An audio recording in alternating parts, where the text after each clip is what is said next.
Nhiều hơn rất nhiều. 2, 3.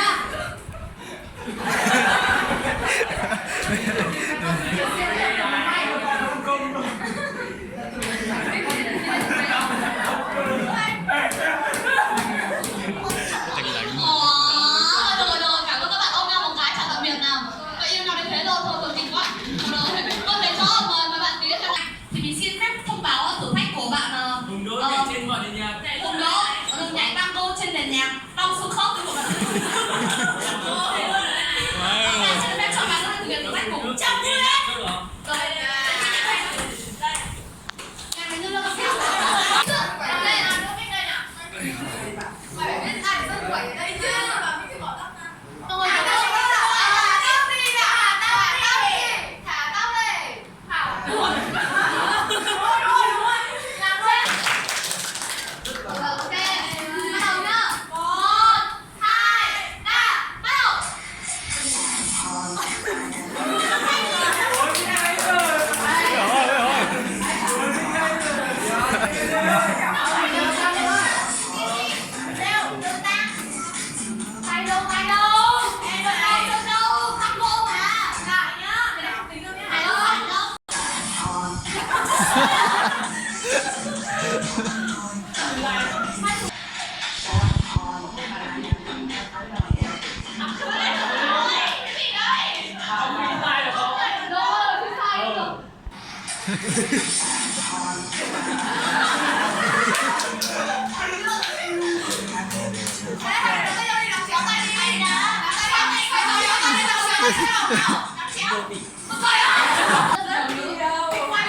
Nhưng quan trọng là phải đăng cả các mùi mất rồi kiểu là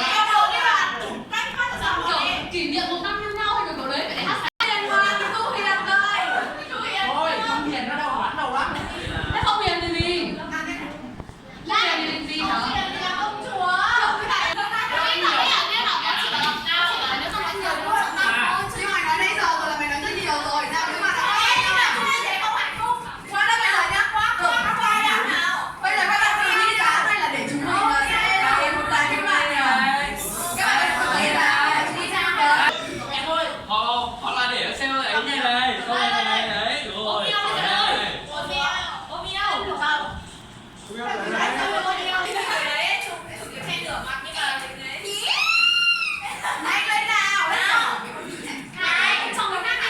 Đói quê.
là một nghìn năm văn cờ.